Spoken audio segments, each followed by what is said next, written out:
The blood on her dress had long since dried to a rust-brown stain, but Lily Sutherland still saw it as crimson every time she looked down. She stood at the edge of Madisonville, Texas, where the dusty Main Street gave way to scattered homesteads and endless prairie.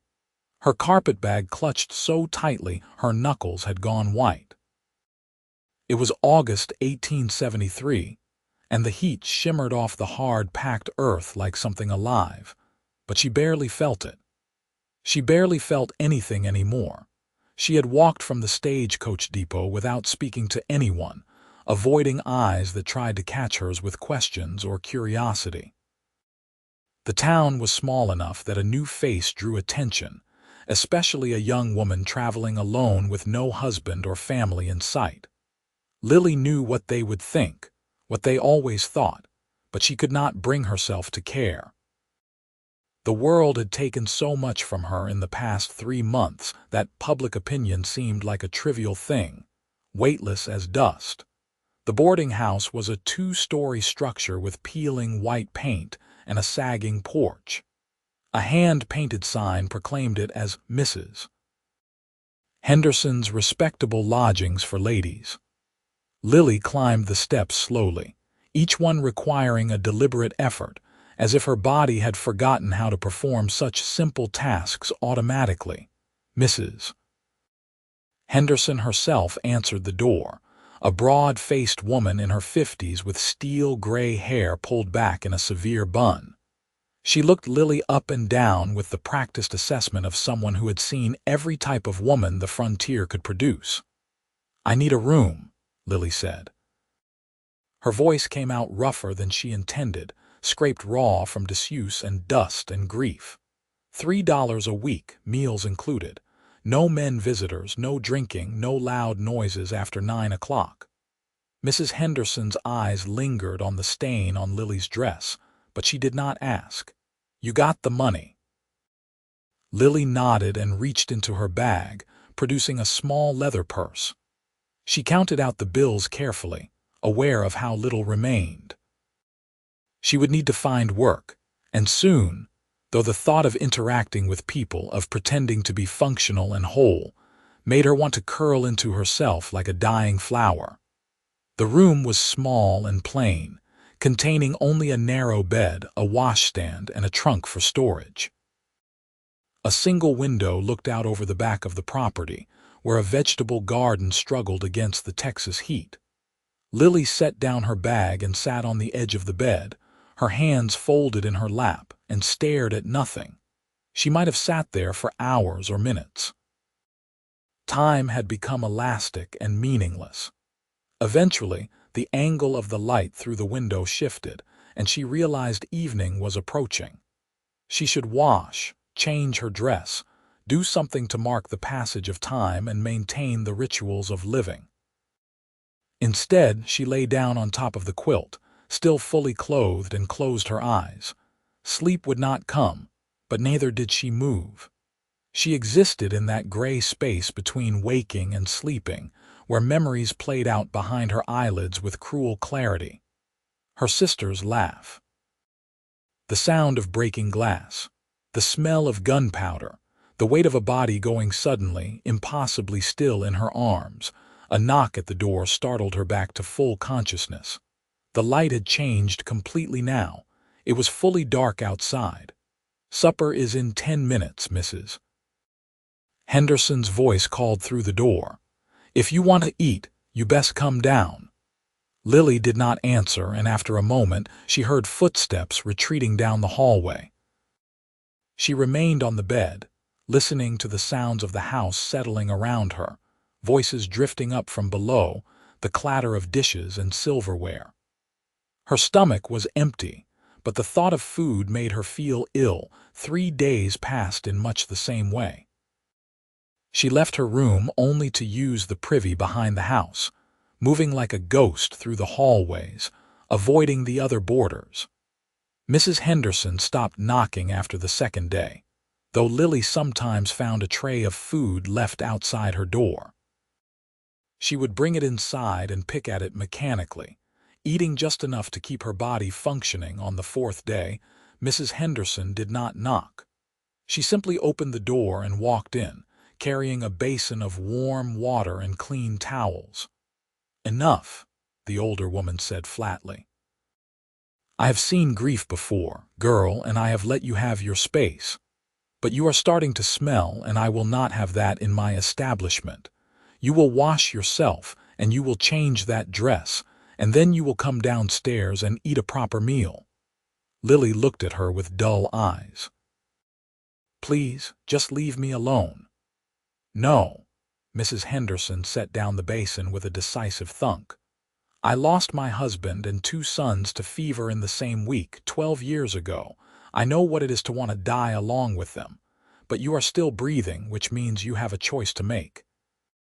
You can waste away in this room, or you can decide that their deaths, whoever they were, will not claim your life as well." Something in her words, or perhaps in the rough kindness of her tone, cracked something inside Lily.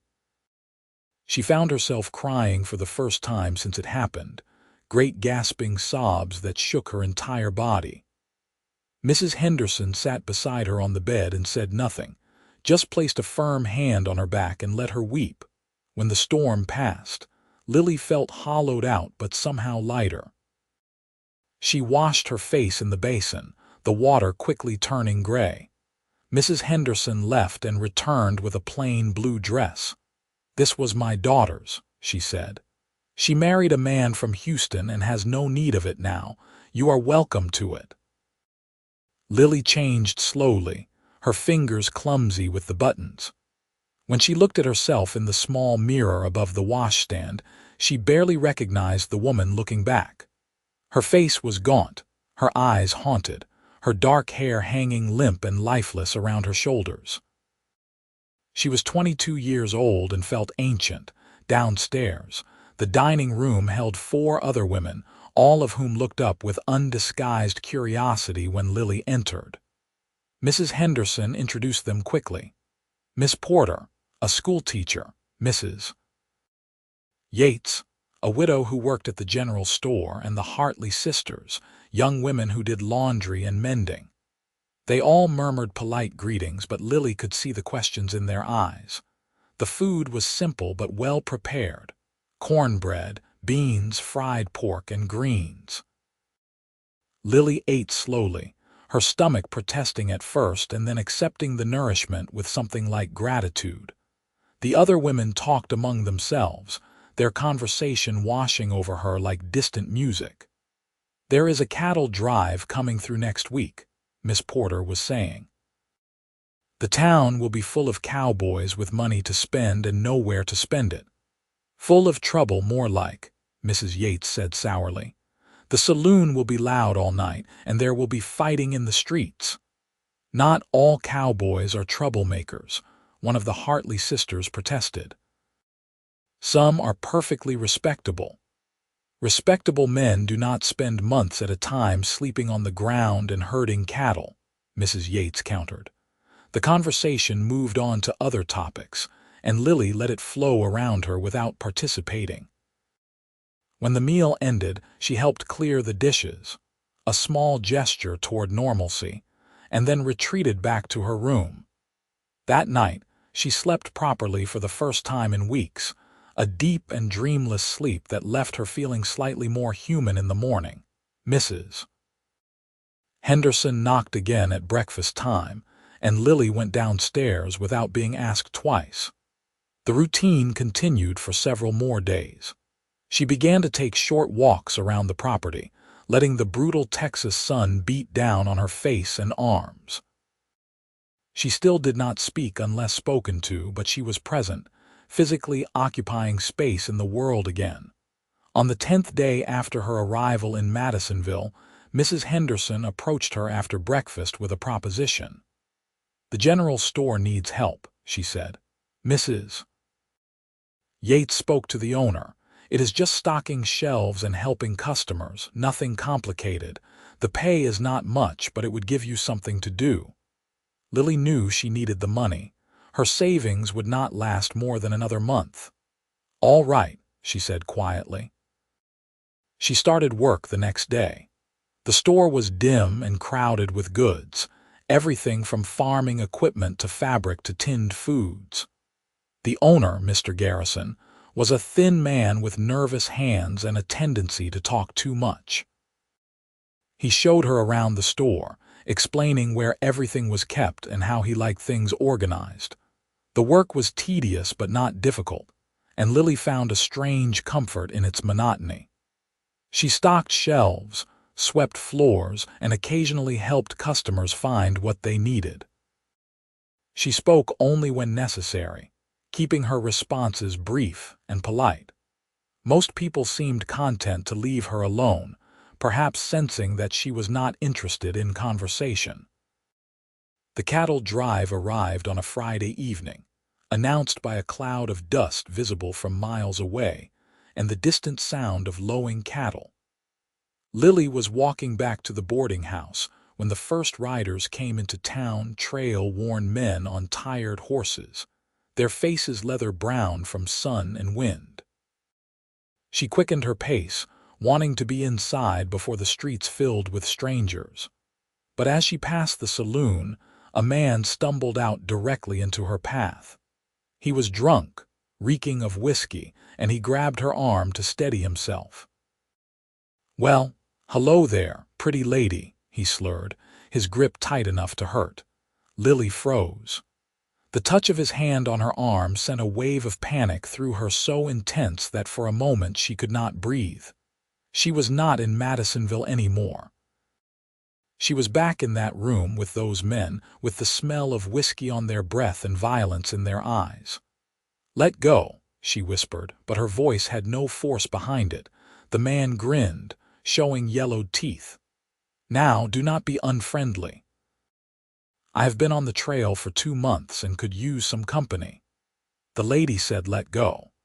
The voice was new, calm, but carrying an edge of steel. Lily looked up to see a cowboy standing a few feet away. He was tall and lean, with dark hair that curled slightly at the edges under his hat.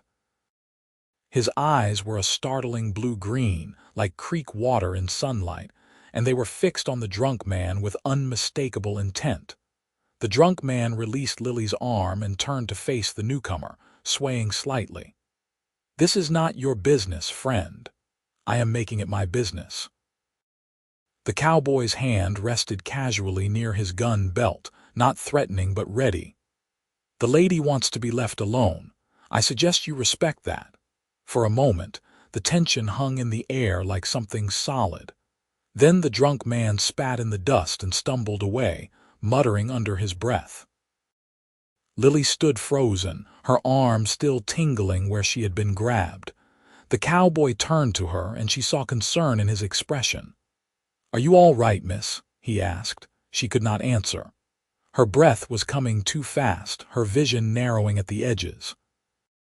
She knew distantly that she was having some kind of panic attack, but knowing did not help her stop it. The cowboy seemed to recognize what was happening. He did not move closer, did not try to touch her. Instead, he simply said, "You are safe now. He is gone. Just breathe." His voice was steady and calm, an anchor in the spinning chaos of her mind. Lily focused on it, on the slow, measured tone, and gradually her breathing began to slow. Her vision cleared. She became aware that she was trembling violently. "Thank you," she managed to whisper. "No need for thanks. I am just glad I came along when I did." He touched the brim of his hat in a polite gesture. "My name is Flynn Keller. I am with the drive, but I promise not all of us are like that fellow." Lily nodded but did not offer her name in return. She could not quite bring herself to engage in normal social pleasantries. Instead, she said, "I should go," and started walking quickly toward the boarding house. She did not look back, but she felt his eyes on her until she turned the corner.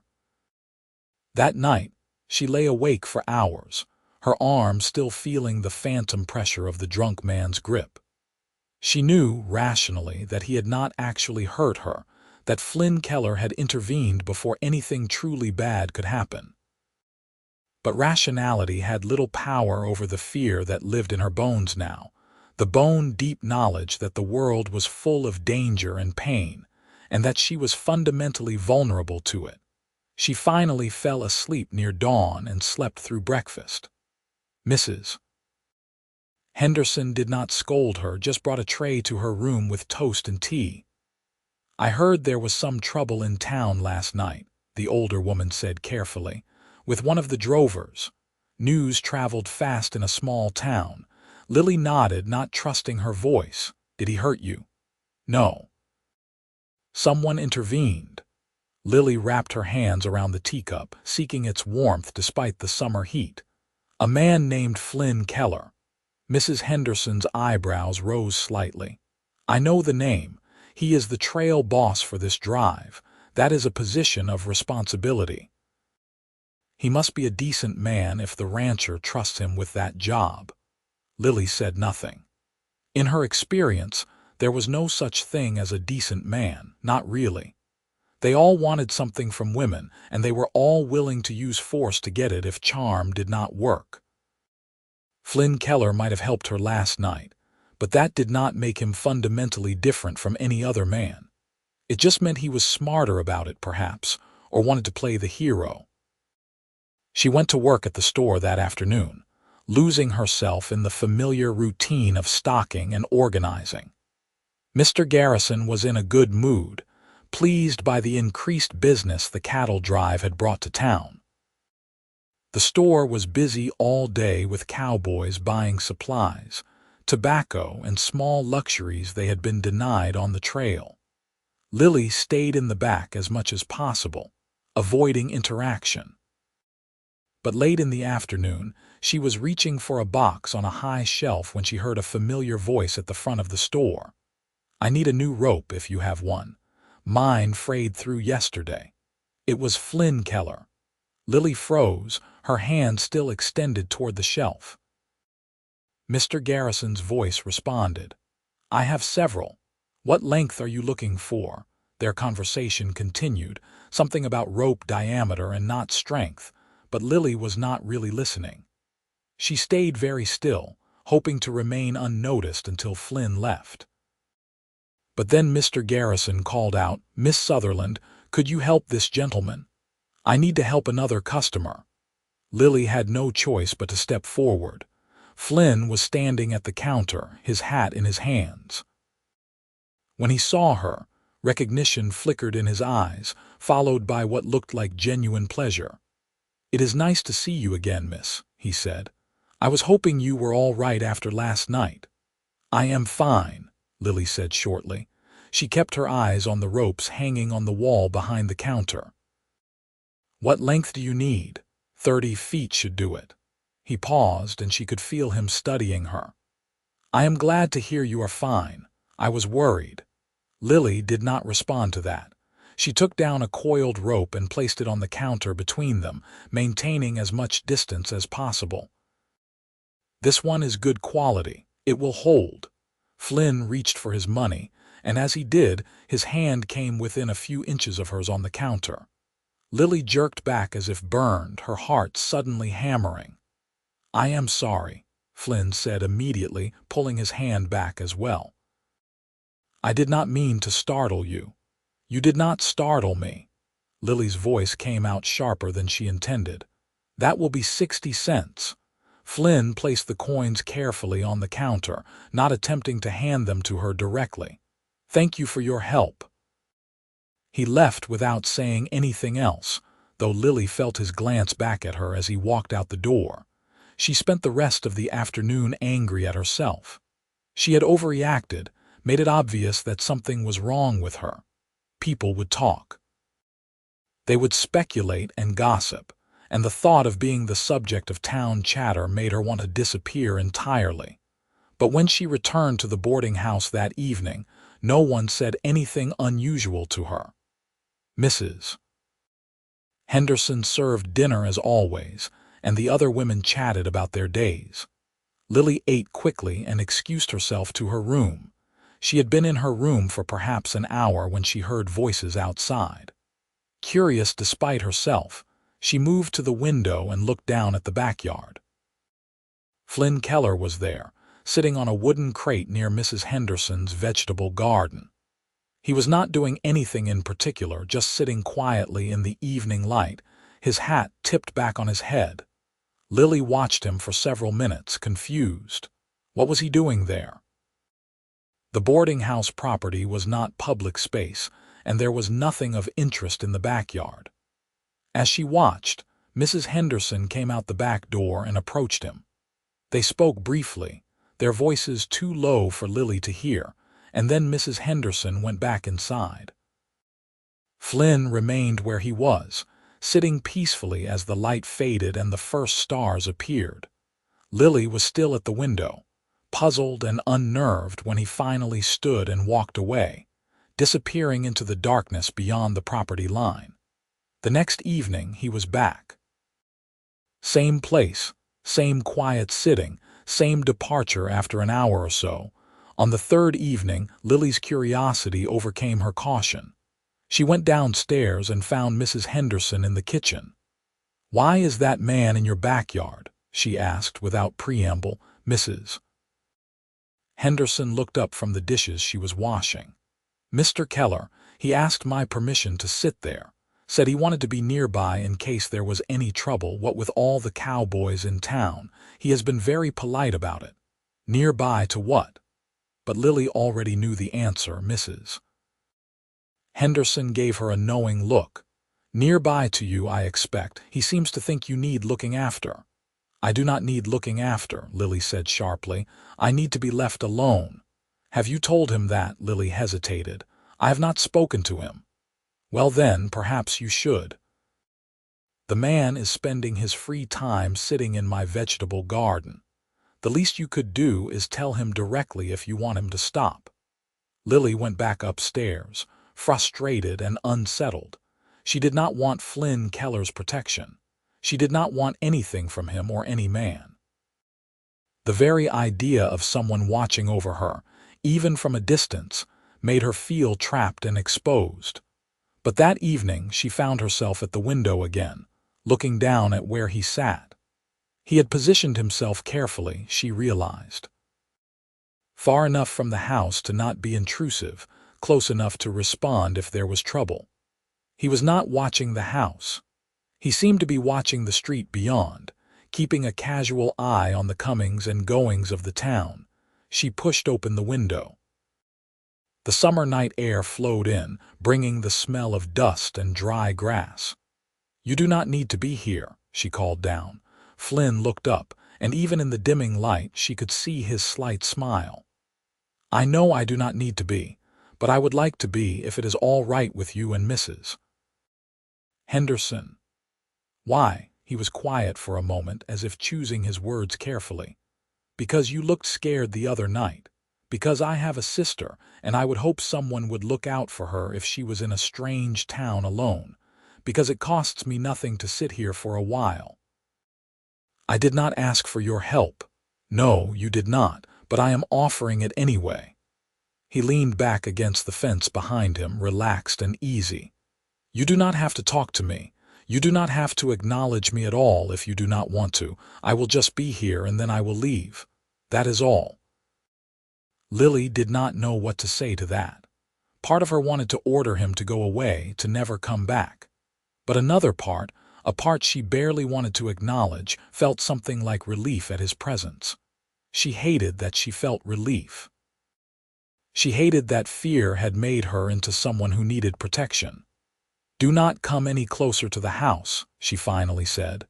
"I would not dream of it." His tone was gentle, without any mockery.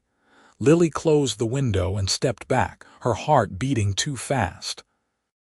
She did not return to watch him that night, but she was aware of his presence there, a silent guardian in the growing dark. The pattern continued. Every evening, as the sun began its descent, Flynn would appear in Mrs. Henderson's backyard. He would sit on the crate or sometimes on the ground, his back against the fence. He never approached the house. He never called up to her window again. He was simply there, constant as the sunset itself. Lily tried to ignore him, but it was impossible.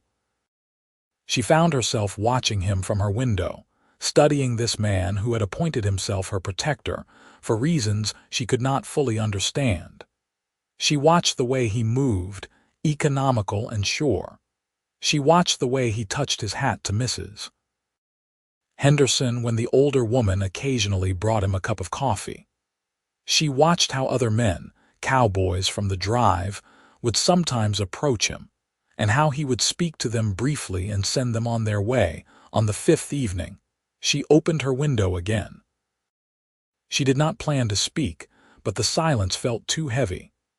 "How long will the cattle drive stay in town?" she asked. Flynn looked up. He did not seem surprised that she had spoken. "Another 3 weeks or so. The herd needs time to rest and fatten up before we move on to Fort Worth." "And then you will leave?" "Yes." He paused. "But if you want me to stop coming here before then, just say so. I will respect that." Lily did not tell him to stop. She closed the window without another word. The next evening she opened the window earlier. Flynn was already in position, settling onto the crate with his usual quiet efficiency. "What is your sister's name?" Lily asked. "Frances. She is 17 and living with our aunt in San Antonio, smart as a whip and stubborn as a mule." There was affection in his voice, warm and real. "Why is she not with your parents? They died when I was 19 and she was 12. Cholera. Our aunt took her in, but I was too old and too wild for her to manage, so I took work on ranches, learning the cattle business." He said it matter-of-factly, without self-pity. Lily found herself wanting to know more. "Do you like the work?" "I do. It is hard and it is dirty, but it is honest, and I am good at it." He glanced up at her. "What about you? How did you end up in Madisonville?" The question, innocent as it was, hit her like a physical blow. She could not answer it, could not begin to explain the chain of events that had led her here. She closed the window abruptly and stepped back, her chest tight. She did not open the window again that night, though she stood beside it for a long time, listening to the sounds of the town settling into darkness. On the 7th evening, she forced herself to open the window again. Flynn was there, as always. "I am sorry about yesterday," she said. "I cannot talk about how I came to be here." "That is all right. You do not owe me your story." His voice was as calm as ever, carrying no judgment. They were quiet for a while. Lily found herself relaxing slightly, the knots in her shoulders loosening just a fraction. There was something peaceful about this strange arrangement, she realized. He was there, but he demanded nothing from her. He kept his distance. He let her control the interaction completely. "You miss your sister?" she asked eventually. "Every day. But I write to her when I can, and I send money for her schooling. She wants to be a teacher." "That is admirable. She is admirable. Much better than I deserve as a sister." There was a smile in his voice, and Lily found herself almost smiling in response, a ghost of an expression she had not felt in months. Over the following evenings, their conversations gradually lengthened. Lily would open the window and they would talk about small things, inconsequential things. He told her about life on the trail, about the cattle and the horses, about the vast open spaces between towns. She listened more than she spoke, but occasionally she would offer a comment or ask a question. He never asked about her past again. He never pushed her to share more than she was willing to give. And he never, not once, came closer to the house than that first evening. True to his word, he sat 6 feet away from the house every time, maintaining that careful distance. On the 12th evening, Lily realized with a start that she had been looking forward to their conversation. She had found herself thinking during the day of things she might tell him, observations about the town or questions about his work. The realization disturbed her. She was not supposed to want this. She was not supposed to let anyone in. That evening she opened the window as usual. Flynn was there, looking up at her with those creek water eyes. "Tell me about the cattle," she said, to fill the silence before it could become awkward. "What kind are they?" "Longhorns, mostly. Tough animals, well suited to the long drives. They can survive on rough forage and little water, which makes them valuable." He launched into a description of the herd, the different personalities of individual animals, the challenges of keeping them moving in the right direction. Lily listened, fascinated despite herself. There was a poetry in the way he described the work, a genuine love for it that came through in his words. "You make it sound almost beautiful," she said when he paused. "It is beautiful in its way, not easy and not always pleasant, but beautiful." He looked up at her. "There is something about being out on the open range, nothing but sky and grass and the sound of the herd. It makes you feel very small and very alive at the same time." "I think I would like that," Lily said quietly, "feeling small. I feel too large right now, like my skin does not fit right, like everyone can see everything inside me." It was the most personal thing she had said to him, a glimpse beneath the careful walls she had built. Flynn's expression softened. "I understand that feeling," he said. "After my parents died, I felt like I was made of glass, like people could see right through to all the broken pieces inside. It gets better, though. Not quickly and not easily, but it does get better." Lily felt tears prick at her eyes. She blinked them back fiercely. "I should go," she said. "All right, I will see you tomorrow." She closed the window and leaned against the wall, her hand pressed to her mouth. She was letting him in, she realized, slowly, carefully, but undeniably. The thought terrified her, but the next evening she opened the window again. The pattern held for 2 more weeks. Every evening Flynn sat in his spot, and every evening Lily opened her window and they talked. The conversations ranged wider now. He told her about the places he had been, the different trails and towns. She told him small things about her life before, carefully edited to remove anything too painful or revealing. She mentioned that she had a sister once. She mentioned that she liked to read. She mentioned that she had once been happy. On the 18th evening, a violent thunderstorm rolled across the prairie. Rain lashed down in sheets, turning the streets to rivers of mud. Lily assumed Flynn would not come that night, that even his commitment to watching over her had its limits. But when she looked out her window, he was there. He had taken shelter under the eaves of the garden shed, but he was still present, still keeping his vigil. Without thinking, she ran downstairs and out the back door. The rain soaked her immediately, plastering her dress to her body and her hair to her face. "Are you insane?" she shouted over the storm. "Go back to your camp." Flynn stood, water pouring off the brim of his hat. "I said I would be here. Not in a storm, you will catch your death." "I am fine," he said, and she could see the stubborn set of his jaw even through the rain. Lily wanted to argue, but her teeth were already chattering. She turned and ran back inside, dripping water across Mrs. Henderson's clean floors.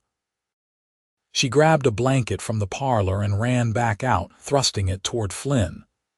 "At least take this," she said. He took it, their fingers brushing for the briefest moment. Lily froze, expecting the usual wave of panic, but it did not come. Instead, there was just the warmth of his skin against hers, there and gone in an instant. "Thank you," Flynn said softly. Lily fled back inside, her heart racing. She stood in the kitchen, dripping and shaking, while Mrs. Henderson appeared with towels and a dry dress.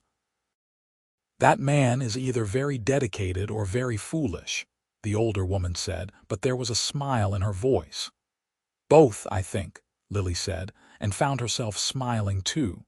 She went upstairs and changed into dry clothes, then returned to her window. Flynn was wrapped in the blanket, still standing under the eaves. When he saw her at the window, he touched his hat in salute. They did not talk that night. The storm was too loud. But Lily stayed at the window, and Flynn stayed at his post, and something unspoken passed between them in the flashes of lightning and the roar of thunder. The storm passed near midnight. Flynn folded the blanket carefully and left it on the back porch, then disappeared into the night. The next morning, Lily found the blanket cleaned and dried, folded neatly on the porch railing. That evening, when Flynn appeared, Lily opened her window immediately. "You did not have to wash the blanket," she said. "I wanted to. It seemed only right." He settled into his usual spot. "How are you today?" "I am well." She paused, then added, "Thank you for staying last night. You did not have to." "I wanted to." He said it simply, as if it were the most natural thing in the world. They talked for longer that evening, the conversation flowing more easily than ever before. Lily found herself laughing at one of his stories about a particularly stubborn cow, a sound that startled her with its unfamiliarity. She could not remember the last time she had laughed. Flynn's face lit up when he heard it. "That is a good sound," he said. "I am glad to hear it." Lily felt her cheeks warm. "It has been a while, I figured, but it suits you." They fell into a comfortable silence. The evening was cooler than usual, a hint of autumn in the air despite the summer heat. Lily found herself thinking about what would happen when the cattle drive moved on, when Flynn left Madisonville and returned to his life on the trail. The thought created a hollow feeling in her chest. "How much longer will you stay in town?" she asked, though she already knew the answer. "We pull out in 5 days. The herd is rested and we have already lingered longer than we should." 5 days. Less than a week. Lily felt something twist inside her, a confusion of relief and loss. "Will you come back through Madisonville?" she asked. "Probably not for a year or more. The drives follow set routes, and this one does not usually include this town. We only stopped here this time because of a problem further north." He looked up at her. "But I could write to you if you would like. Letters take a while to catch up to the drives, but they do eventually." Lily wanted to say yes. She wanted to maintain this connection, this fragile thread that had formed between them. But fear held her back. Letters meant sharing more of herself, meant trusting him with pieces of her story. And trust was something she was not sure she was capable of anymore. "I do not know," she said honestly. "That is all right. The offer stands whenever you are ready." There was no pressure in his voice, no disappointment, just acceptance. On the 25th evening, with only 3 days left, Lily made a decision. She went downstairs and out the back door, her heart hammering so hard she thought it might bruise her ribs. Flynn was in his usual spot. He looked up in surprise when she appeared, but he did not move toward her. "Is everything all right?" he asked. "I want to tell you something," Lily said. She stayed on the back porch, maintaining the distance between them. "I need you to understand why I am the way I am. You do not have to explain yourself to me, I know, but I want to." She took a deep breath. "I had a younger sister, Rose. She was 19, beautiful and kind and full of life. We were living in St. Louis with our aunt after our parents died. Rose met a man, a gambler, and she thought she was in love. The words came slowly at first, then faster, like a dam breaking. She told him about Rose's secret courtship, about the night Rose had come home crying because the gambler had shown his true nature, violent and possessive. She told him about how Rose had tried to end things and how the gambler had not accepted it. He came to the house with 2 of his friends.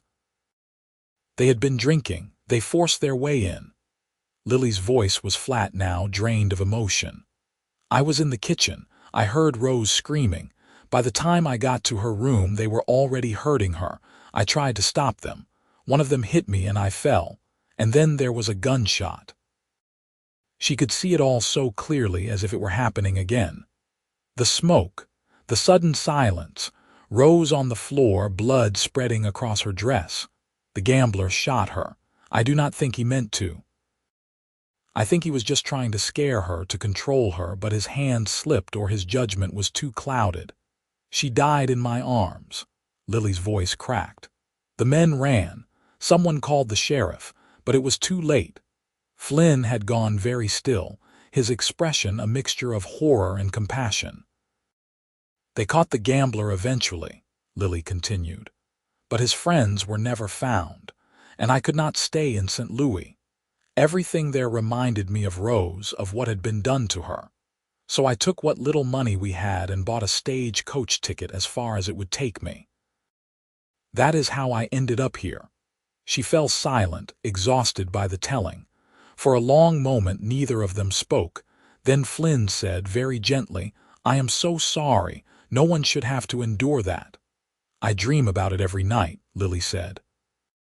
I feel his hand on my arm, the drunk man outside the saloon, and I am back there in that room, helpless and terrified. I know that not all men are like those men. I know that rationally. But my body does not know it. My body only knows fear. "I understand," Flynn said. "And I understand now why you reacted the way you did. I am glad I was there that night, but I wish more than anything that you had never needed someone to be there in the first place." Lily felt tears streaming down her face, hot and fast. "I do not know how to be normal again. I do not know how to let people close without feeling like I am going to fly apart. You do not have to be normal. You just have to be you wherever you are right now. And you do not have to let anyone close until you are ready, if you are ever ready." He paused. "But for what it is worth, I think you are incredibly brave. You survived something terrible and you are still here, still trying. That takes more courage than most people ever have to show." His words broke something open inside her. She sank down onto the porch steps, crying in earnest now, all the grief and fear and rage she had been holding pouring out of her.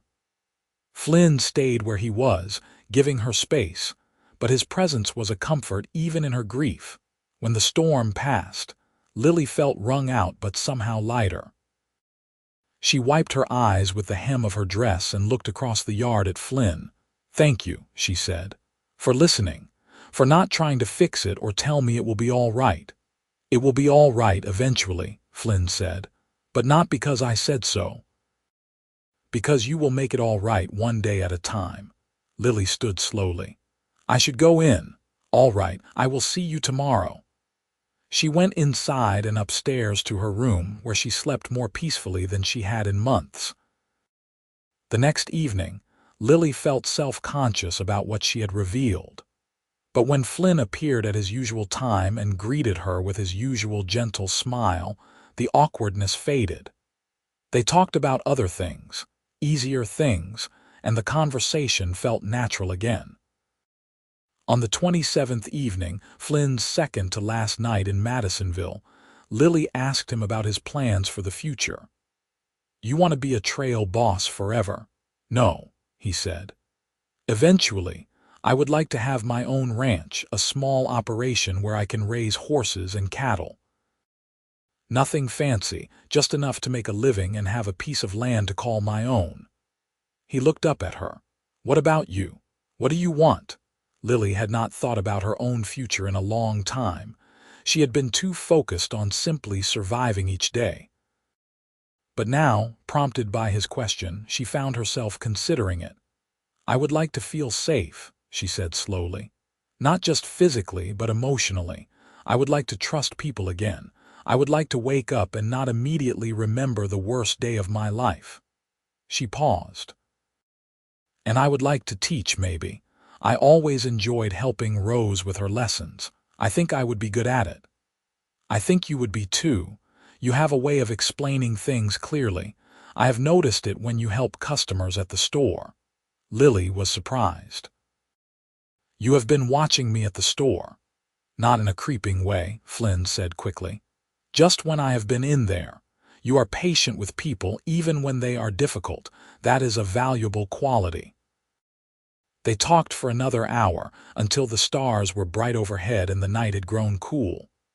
When Flynn finally stood to leave, Lily felt a pang of loss. Only one more evening after this, and then he would be gone. "Flynn," she said, before she could lose her nerve, "would you like to come to dinner tomorrow? As a thank you for everything you have done." Mrs. Henderson said it would be all right. Flynn's face lit up. "I would like that very much. Thank you. You are welcome." Lily smiled, a real smile, full and genuine. "Good night, Flynn." "Good night, Lily." It was the first time he had used her first name. It sounded right, natural, like he had been saying it for years. The next day, Lily was a bundle of nervous energy. She helped Mrs. Henderson prepare dinner, insisting on making her specialty, a chicken pie her mother had taught her to make. She changed her dress 3 times before settling on the blue one Mrs. Henderson had given her, which brought out the color in her eyes. She brushed her hair until it shone and pinned it up carefully. The other women in the boarding house gave her knowing looks, but no one said anything directly. Mrs. Yates offered her a small bottle of rose water, and Miss Porter lent her a lace collar to dress up the plain blue dress. Flynn arrived exactly on time, wearing a clean shirt and pants, his hair neatly combed. He had shaved, and Lily was struck by how young he looked, how vulnerable without the trail dust and the shadow of stubble. He was probably only a few years older than her, 25 or 26 at most. "You look lovely," he said as Mrs. Henderson showed him to the dining room. "Thank you. You look nice too." Lily felt her cheeks warm under his gaze. Dinner was a lively affair. The other women were on their best behavior, asking Flynn polite questions about his work and his travels. He answered with easy charm, including everyone in the conversation, but his attention kept returning to Lily. She found herself relaxing as the meal progressed, laughing at his stories and contributing her own observations. The food was good, the company warm, and for a few hours, Lily felt almost normal, almost like the person she had been before everything fell apart. After dinner, Flynn asked if he might speak with Lily outside. Mrs. Henderson nodded her permission, though she gave Lily a meaningful look. They walked to the back porch, the cool evening air a relief after the warmth of the dining room. Flynn did not suggest going further, did not try to lead her anywhere. He simply stood near the steps, a respectful distance away. "I have to leave in the morning," he said. "Early, before dawn. The herd needs to get moving if we are going to make Fort Worth on schedule." "I know." Lily's throat felt tight. "I want you to know that these past few weeks have meant more to me than I can say. Getting to know you, even in this strange way, has been a privilege." He reached into his pocket and pulled out a folded piece of paper. "This is the address of my aunt's house in San Antonio. If you ever want to write, or if you ever need anything, you can reach me through her. She always knows where I am, more or less." Lily took the paper, her fingers trembling slightly. "I do not know if I will be brave enough to write. That is all right. The offer stands no matter how much time passes." He smiled at her, a little sad, a little hopeful. "I am going to miss our evening talks. I will miss them too." Lily was surprised by how much she meant it. They stood in silence for a moment, the night sounds of Madisonville filling the space between them. Crickets chirped in the grass, and somewhere in the distance, a dog barked. "Lily," Flynn said softly, "I want you to know something. You are not broken. What happened to you was terrible, and it has changed you, but it has not broken you. You are still here, still fighting, still capable of laughter and kindness. That is not broken. That is strong." Lily felt tears well up in her eyes. "I do not feel strong. The strongest people rarely do." He took a small step closer, testing, and when she did not flinch away, he took another. They were only a few feet apart now, closer than they had been since that first night outside the saloon. "May I ask you something?" "Yes." "If I came back to Madisonville in a few months or a year, would you want to see me?" Lily's heart was racing, but not with fear, with something else, something she was afraid to name. "Yes," she whispered. "I would want that." Flynn's smile was like the sun coming out from behind clouds. "Then I will come back. I do not know exactly when, but I will find a way. That is a promise." "You do not have to promise anything. You have your own life, your own responsibilities." "My responsibilities include looking after the people I care about, and I care about you, Lily Sutherland. More than I probably should after only a month of evening conversations, but there it is." Lily did not know what to say to that. So instead, she did something that surprised even her. She took a step forward, closing the distance between them to just a few feet, and extended her hand. Flynn looked at her outstretched hand, understanding what she was offering, what it meant. Slowly, carefully, he reached out and took it. His hand was warm and calloused from years of hard work, but his grip was gentle, careful not to hold too tight. Lily focused on her breathing, on staying present in the moment. There was a flutter of panic, an instinctive urge to pull away, but she pushed through it. This was Flynn. He had sat 6 feet away from her for a month, respecting her boundaries, asking nothing but to be allowed to keep her safe. He would never hurt her. "Are you all right?" he asked quietly. "Yes," she said, and realized it was true. "I am all right." They stood like that for a long moment, hands clasped, the night air cool around them. Then Lily gently withdrew her hand. "You should get some rest," she said. "You have a long day ahead of you." "I should." He did not move immediately, just looked at her with those blue-green eyes as if trying to memorize her face. "Take care of yourself, Lily. Promise me." "I promise. And you take care of yourself too. Do not do anything foolish on the trail." "I will try." He touched the brim of his hat, that familiar gesture she had come to know so well.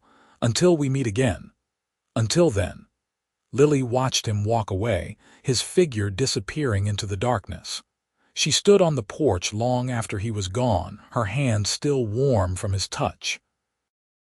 That night, she slept deeply and did not dream of Rose. The next morning, Lily woke before dawn and went to her window. In the distance, she could see the cattle drive preparing to leave, a river of animals and men flowing slowly out of town.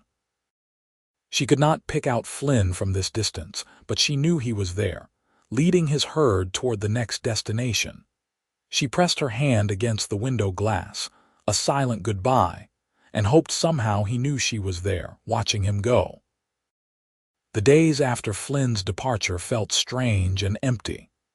Lily went to work at the store, ate her meals at the boarding house, and maintained her routines.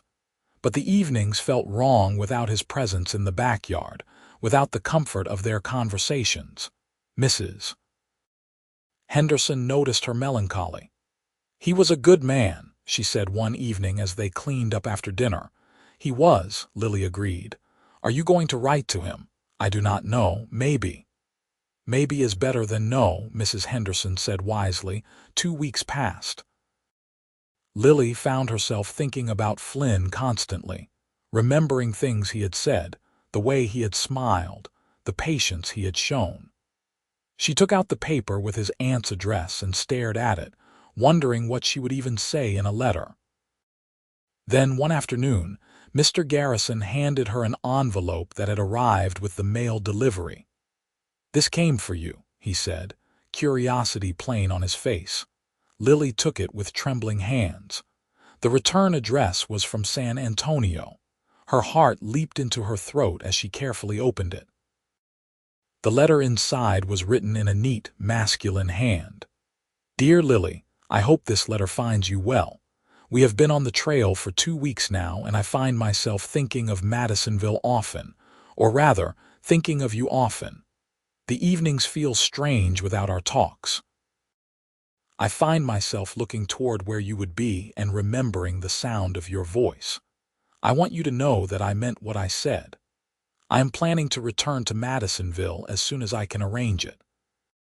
The drive will finish in Fort Worth in another month, and then I will have some time before the next job. If you are willing, I would like to come back and see you. Not as a protector keeping watch from a distance, but as a friend. Or perhaps, if you are open to it, as something more. You do not have to answer right away. Take all the time you need, but know that you are often in my thoughts. Yours, Flynn. Lily read the letter 3 times, her heart swelling with each reading. He had written to her. He had not forgotten her in the rush of the trail and the work. He wanted to come back. That evening she sat down at the small desk in her room and pulled out a sheet of paper. She stared at the blank page for a long time, gathering her courage. Finally, she began to write. Dear Flynn, your letter was a surprise and a gift. I have thought of you often as well, more than I expected to. The evenings are quieter without you, and I find that I miss that quiet time we shared. I would like to see you again, very much. I cannot promise what I will be ready for when you return, but I am willing to try. That is more than I thought I would be able to say even a month ago. You helped me begin to heal, even if you did not realize it. For that I will always be grateful. Please be safe on the trail. I will be watching for your return. Yours, Lily. She sent the letter the next day, trusting it to the uncertain postal system that served the frontier. Weeks might pass before it reached him, but it was sent, and that felt like progress. Another 3 weeks went by. Lily settled into a new routine, one that included writing in a journal every evening, recording her thoughts and feelings. It was a suggestion Miss Porter had made, and Lily found it helpful, a way to process everything she had been through. She also began to engage more with the other women in the boarding house, accepting their invitations to sit on the porch in the evenings or help with small projects. Mrs. Yates taught her to crochet, and Lily found the repetitive motion soothing. Then, on a Tuesday afternoon, Mr. Garrison called to her from the front of the store. Miss Sutherland, there is someone here to see you. Lily's hands went cold. She was not expecting anyone. Visitors meant uncertainty, potential danger. She took a deep breath and walked to the front of the store, prepared to find a stranger or worse, a face from her past. Instead, she found Flynn Keller, dusty from travel but smiling, his hat in his hands. I hope you do not mind my coming early, he said. I could not wait the full month. Lily felt a smile spread across her face, wide and genuine and full of joy. I do not mind at all. They stood there grinning at each other like fools until Mr. Garrison cleared his throat pointedly. Perhaps you two would like to talk outside, he suggested. They walked together down the main street, not touching but close enough that their hands occasionally brushed. Lily felt the flutter of nervousness each time, but it was manageable, not overwhelming. Tell me everything, she said. How was the rest of the drive? Did you have any trouble? Flynn launched into stories of the trail, of river crossings and stampedes narrowly avoided, of the satisfaction of delivering the herd safe and whole to Fort Worth. Lily listened, fascinated, asking questions and laughing at his descriptions of the more colorful characters in the crew.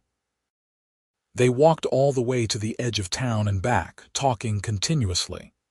When they reached the boarding house, Flynn hesitated. May I call on you tomorrow? He asked. Properly, I mean. I would like to take you to dinner if you would allow it. I would like that, Lily said. Then, gathering her courage, she added, I got your letter. I wrote back, but I suppose it is still making its way to San Antonio. What did it say? Flynn asked softly. It said that I would like to see you again, that I am willing to try. Try what exactly? Lily met his eyes steadily. Try to trust. Try to let someone in. Try to see if what I feel when I am with you is what I think it might be. Flynn's expression was full of hope and tenderness. And what do you think it might be? I am not ready to say it yet, but I think you know. I do, and I feel the same way. He took a small step back, maintaining a respectful distance. I will see you tomorrow, then. 6 o'clock. 6 o'clock, Lily confirmed. She watched him walk away toward the hotel where he was staying, and for the first time in months she felt something like happiness take root in her chest. The next evening, Flynn arrived promptly at 6, wearing a clean shirt and vest, his hair still damp from washing. Mrs. Henderson answered the door and subjected him to a thorough scrutiny before allowing him in. "You take good care of her," she said sternly, "or you will answer to me." "Yes, madam, I intend to take the very best care of her." Lily came downstairs in her blue dress, her hair carefully arranged, and Flynn's face lit up when he saw her. "You look beautiful," he said. "Thank you. You look very handsome." They walked to the town's small restaurant, a modest establishment that served good, simple food. Over dinner, they talked more about their lives, their hopes, their fears. Lily found herself sharing more about Rose, about the happy memories as well as the painful ones. Flynn listened with complete attention, asking thoughtful questions, never rushing her or trying to change the subject. "She sounds like she was a wonderful person," he said when Lily finished telling a story about Rose's mischievous sense of humor. "She was. I wish you could have met her." Lily felt the familiar ache of loss, but it was softer now, more bearable. "I wish I could have too. She made you who you are in part. I am grateful for that." After dinner, they walked slowly back to the boarding house. The evening was mild, the stars bright overhead. They talked about lighter things now, about books they had read and places they wanted to see. When they reached the boarding house, Flynn stopped at the base of the porch steps. "Thank you for this evening," he said. "I have not enjoyed myself so much in a very long time." "Neither have I." Lily hesitated, then said, "How long can you stay in Madisonville?" "As long as you want me to. I have a month before I need to take another job, and I would like to spend it here if you will allow me to court you properly." Courting. The word was both thrilling and terrifying. But Lily found that the thrill outweighed the terror. "I would like that," she said. Over the following weeks, Flynn became a fixture in Madisonville. He took a room at the hotel but spent most of his time finding ways to be near Lily. He would walk her to work in the morning and meet her in the afternoon to walk her home. They took long walks around the town, exploring the surrounding countryside, always talking, always learning more about each other. Flynn was patient with her boundaries, never pushing, never demanding more than she was ready to give. If she needed space, he gave it without question. If she needed his presence, he was there. Slowly, carefully, Lily began to heal. The nightmares came less frequently. The panic attacks became rarer. She found herself laughing more, smiling more, engaging with the world instead of hiding from it. One evening, 3 weeks after Flynn's return, they were sitting on the porch of the boarding house, watching the sunset paint the sky in shades of orange and pink. They were sitting closer now than they had in the beginning, near enough that their shoulders occasionally touched. "Lily," Flynn said quietly, "I need to tell you something. All right." She felt a flutter of nervousness. "I am falling in love with you." "Actually, I think I have been falling in love with you since those first evenings in Mrs. Henderson's backyard, when you would open your window and talk to me." He turned to look at her, his expression open and vulnerable. "I know it is fast. I know you might not feel the same way, or you might not be ready to feel that way, but I needed you to know." Lily's heart was racing, but not with fear, with joy, with terror, with possibility. "I think I am falling in love with you too," she said, the words coming out in a rush. "It scares me. Everything about this scares me, but I cannot deny what I feel." Flynn reached for her hand, moving slowly enough that she could pull away if she wanted. She did not pull away. She let him take her hand, let him intertwine their fingers, let herself feel the warmth and strength of his touch. "We can go as slow as you need," he said. "There is no rush. I just wanted you to know where my heart stands." They sat like that, hands clasped, until the stars came out and Mrs. Henderson called Lily in for supper. The next few days felt different, charged with a new energy now that they had named their feelings. Lily caught herself daydreaming about a future with Flynn, about what life might be like if they truly committed to each other. It was both exhilarating and terrifying. On the 4th week of Flynn's stay, he asked her to go on a picnic with him. He borrowed a horse and wagon from a local rancher he had befriended, and they drove out to a spot by a creek a few miles from town. The day was perfect, warm but not too hot, with a gentle breeze that rustled through the tall grass. They spread a blanket under a cottonwood tree and ate the lunch Flynn had packed: bread, cheese, cold chicken, and fresh peaches. After they ate, they lay back on the blanket, looking up at the sky through the leaves of the tree. "I have been thinking," Flynn said, "about the future." "What about it?" "I told you I want to have my own ranch eventually. I have been saving money for years, and I think I almost have enough to buy a small place." He turned his head to look at her. "I have been thinking about where I might want to settle." Lily's heart skipped. "And I was thinking maybe somewhere around here. Madisonville seems like a good town with good people, and there is someone here who I would very much like to be near." Lily felt tears prick at her eyes. "Are you saying you would stay, give up the trail work?" "I am saying I am ready to put down roots. The trail has been good to me, but it is a young man's game. I want something more permanent. I want a home, and I want to build that home with you if you will have me." Lily sat up, her mind racing. This was happening fast, perhaps too fast. But when she looked at Flynn, at his honest, hopeful face, she knew with sudden certainty that this was right. "Yes," she said. "Yes, I want that too." Flynn sat up as well, a grin spreading across his face. "Really, you are sure?" "I am sure. I am terrified, but I am sure." She laughed, a sound of pure joy. "How did this happen? A few months ago I was drowning in grief, and now I am planning a future." "Life can change quickly," Flynn said. "Both for the worse and for the better. We have both learned that."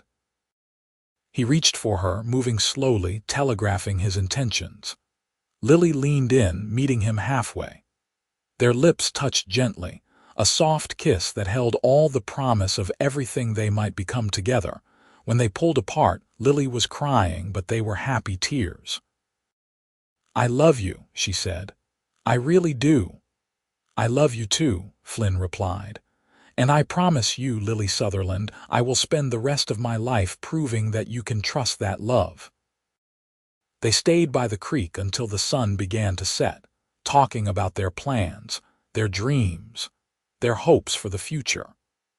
Flynn told her about the kind of ranch he envisioned, small and manageable, with good grazing land and maybe a creek running through it.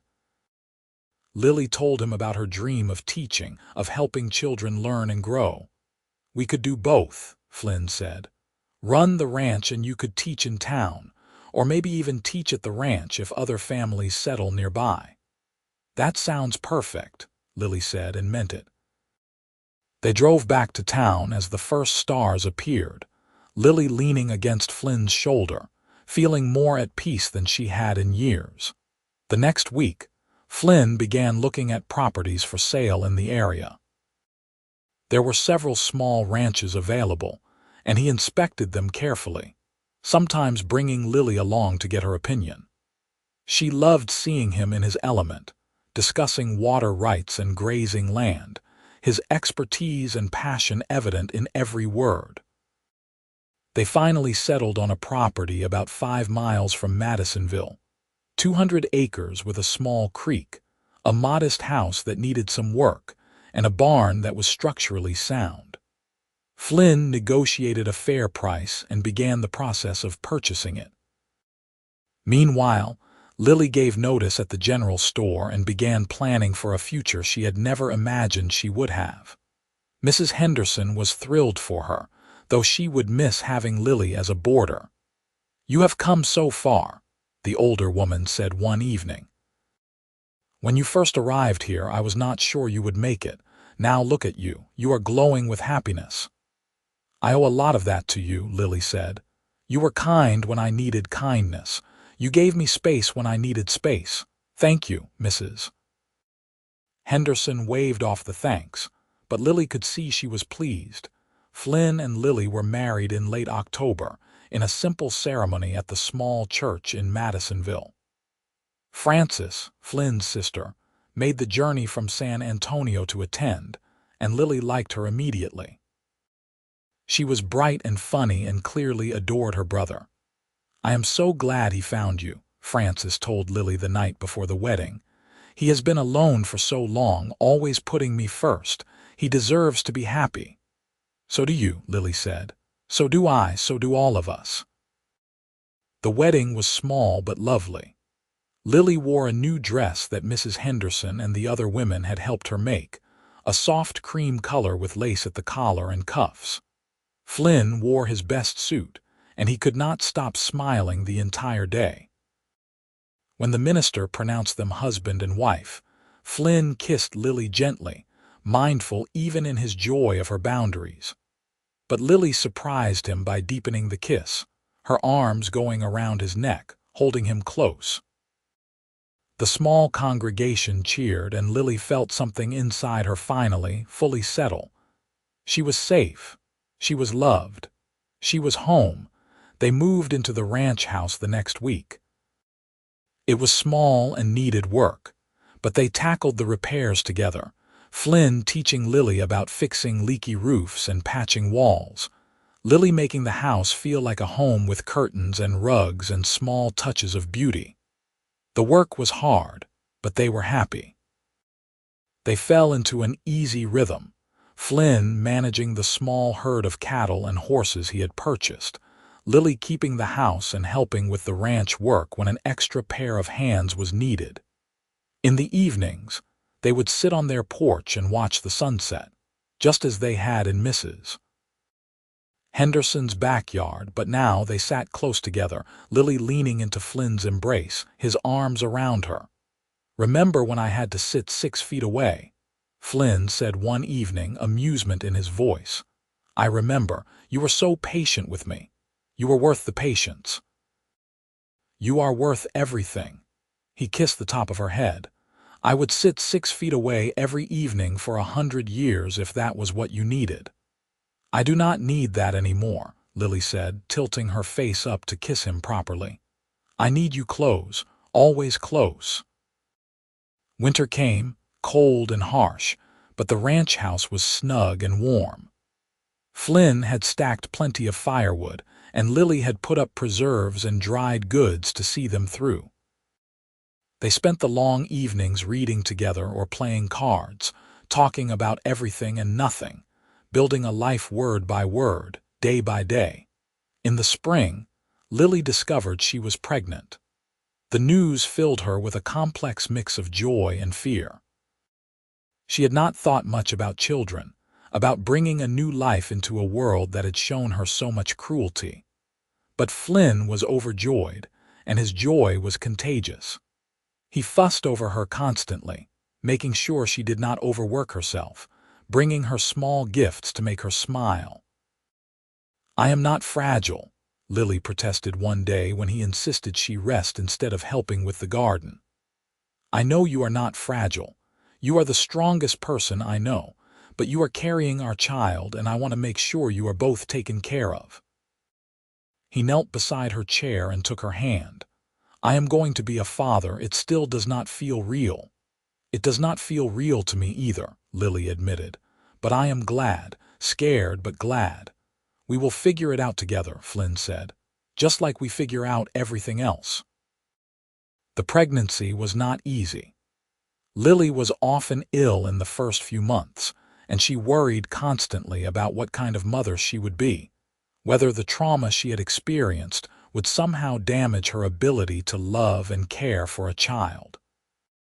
But as her belly grew and she felt the baby move inside her, those fears began to fade. This was new life, a symbol of hope and healing, proof that beauty could grow from pain. Their son was born in early December, a healthy baby with a strong cry and his father's blue-green eyes. They named him Thomas, after Flynn's father, and from the moment Lily held him, she was in love. Flynn was a natural father, patient and gentle, changing diapers and walking the floor with Thomas when he cried in the night. Watching him with their son, Lily fell in love with him all over again. The first year of Thomas's life was exhausting but wonderful. Lily learned to balance caring for him with helping Flynn on the ranch. Frances visited twice, delighting in her nephew and insisting on helping with everything. When Thomas was a year old, Lily approached Flynn with an idea. "I have been thinking," she said one evening as they watched Thomas play on a blanket on the floor, "about teaching. I still want to do it, but I was thinking maybe I could start small. Maybe offer lessons to children here at the ranch, just a few days a week." Flynn considered this. "That is a wonderful idea. We could fix up the spare room as a schoolroom. I could help you build desks." They spent the next few months preparing, and by the time Thomas was 18 months old, Lily had 3 students, the children of neighboring ranchers who were eager for their children to have some education. It started small, just a few hours a week, but it grew. By the time Thomas was 3, Lily had 8 students, and Flynn had built a separate small building to serve as a schoolhouse. Lily loved teaching. She loved watching the children learn, seeing their faces light up when they understood something new. It gave her a sense of purpose beyond the ranch and her family, a way to contribute to the community that had welcomed her. Life settled into a comfortable pattern. The ranch prospered modestly, enough to keep them comfortable if not wealthy. Thomas grew into a bright, energetic boy who loved horses and followed his father everywhere. Flynn proved himself a skilled rancher and a beloved member of the community. When Thomas was 4, Lily became pregnant again. This time, she was less frightened and more excited, already imagining Thomas as a big brother. Their daughter was born in the summer, a tiny, perfect baby girl with Lily's dark hair and delicate features. They named her Rose in honor of Lily's sister, and Lily wept when she held her for the first time. "She would have loved her," Flynn said softly, holding both Lily and the baby. "Your sister. She would have loved all of this." "I think so too," Lily said. "I wish she could have seen it. But I think somehow she knows. I think she would be happy for me. I know she would be. And I am going to make sure little Rose grows up knowing about her brave, wonderful aunt." Over the years, Flynn kept that promise. He told Rose stories about her namesake, about her kindness and spirit and love of life.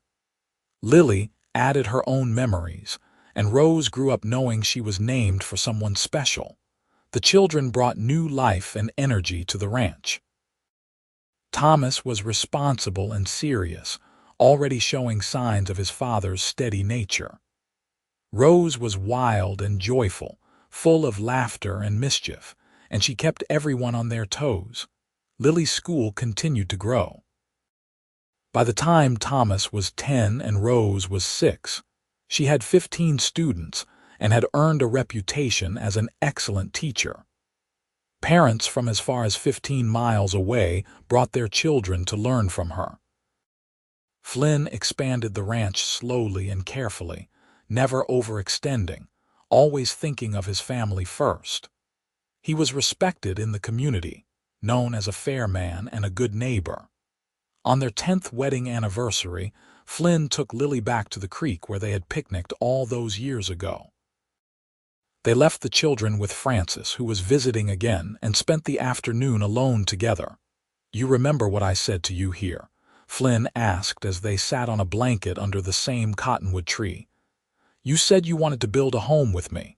And have we built a home?" Lily looked at him, at the man who had sat 6 feet away from her every evening for a month, who had respected her pain and her healing, who had loved her with patience and devotion. "We have built more than a home," she said. "We have built a life, A beautiful, full, wonderful life. I could not ask for anything more, Flynn said. He took her hand, the gesture as natural now as breathing. Except maybe another 40 years of this, at least. At least, Lily agreed and kissed him. They had those years and more. The children grew up strong and happy.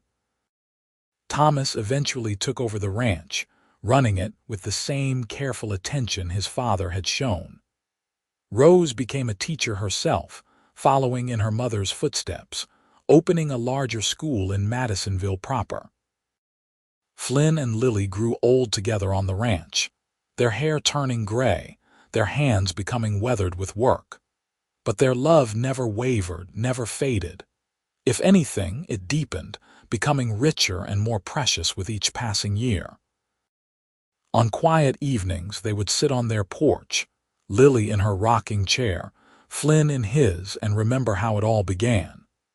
How a traumatized young woman had come to Madisonville seeking only escape, and how a patient cowboy had sat 6 feet away, giving her the space she needed to heal. "I never thanked you properly," Lily said one evening when they were both in their 60s, their grandchildren playing in the yard. "For what?" Flynn asked, though he surely knew, for waiting, for being patient, for seeing past my fear to who I really was underneath. "You do not need to thank me for loving you," Flynn said. "It is the easiest thing I have ever done." He reached for her hand, and she took it, as she had taken it thousands of times before, their fingers intertwining with the ease of long practice. They sat like that as the sun set, painting the Texas sky in shades of gold and crimson, two people who had found each other in the midst of pain and built something lasting and true. The world had tried to break Lily Sutherland, but she had survived, more than survived. She had healed, had loved, had built a life full of joy and purpose. And it had all started with a cowboy who respected her boundaries, who gave her the space she needed, who sat 6 feet away every evening for a month, waiting patiently for her to be ready to let him closer. It was, Lily often thought, the greatest act of love she had ever known. Not grand gestures or dramatic declarations, but simple patience, steady presence, and unwavering respect. Flynn had given her the gift of time and safety, and in return she had given him her heart.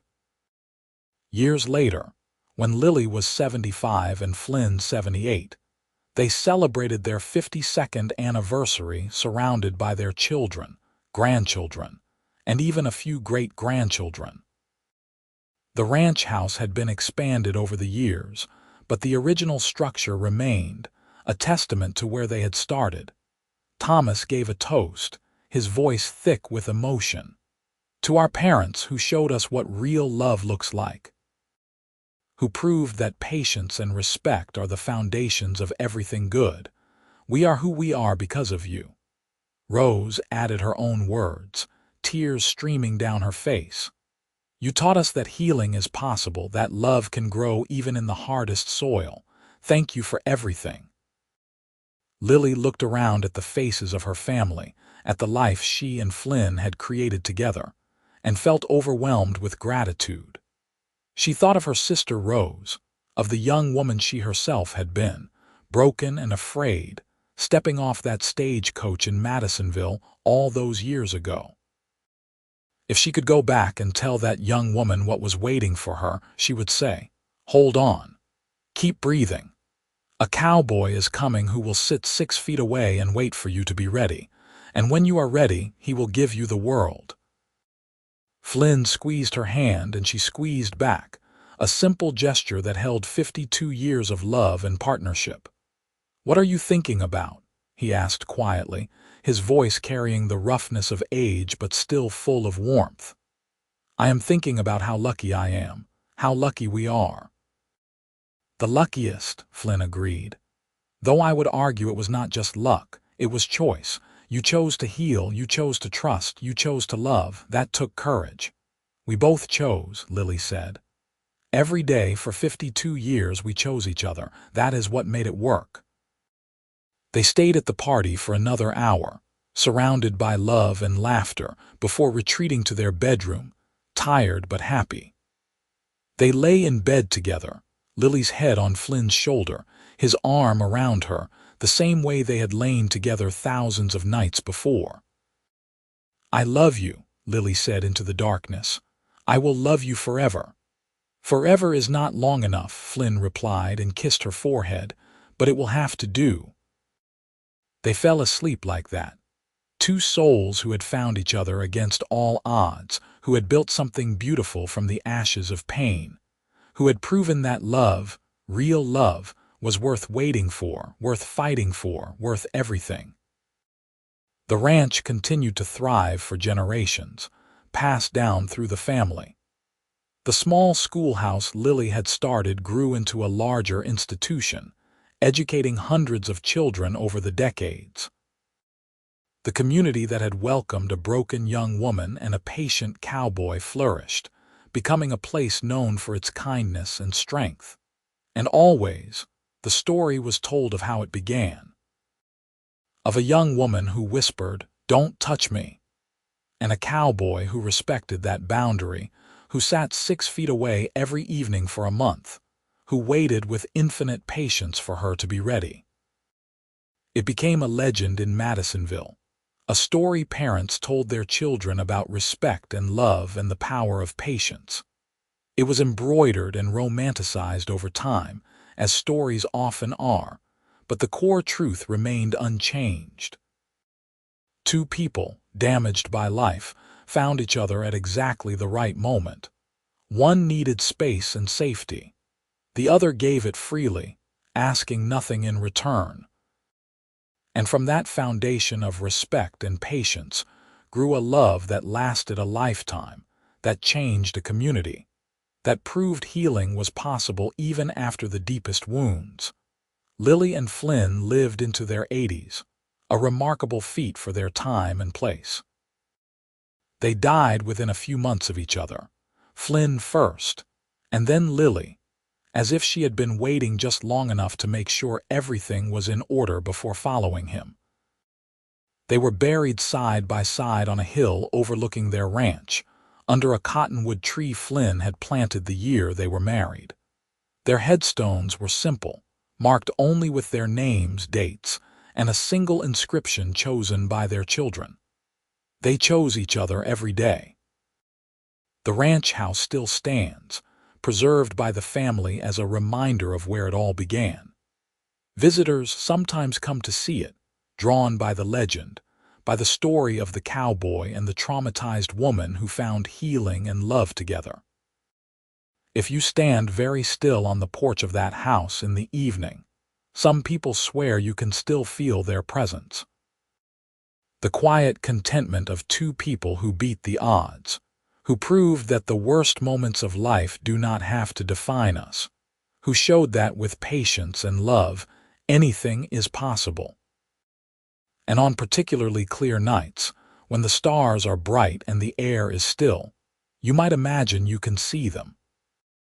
A young man sitting 6 feet from the house, patient and steady, and a young woman at the window, slowly learning to trust again, slowly learning that love does not always hurt, that some people will respect your boundaries and wait for you to be ready.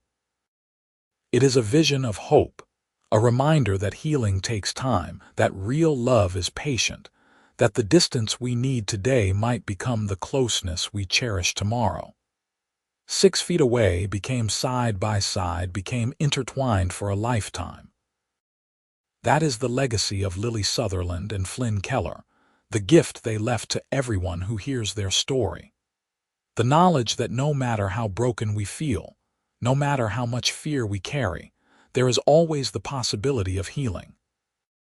There is always the chance that someone will love us enough to wait, to respect our boundaries, to give us the space we need until we are ready to close the distance. Their love story was not perfect. There were hard days and difficult moments, times when Lily's trauma resurfaced and Flynn had to be patient all over again. Times when the weight of running a ranch and raising children tested them both. But they faced it all together, with the same respect and devotion they had shown from the beginning. And in the end, that was what mattered most. Not the grand gestures or the perfect moments, but the everyday choice to love, to respect, to be patient, to be present.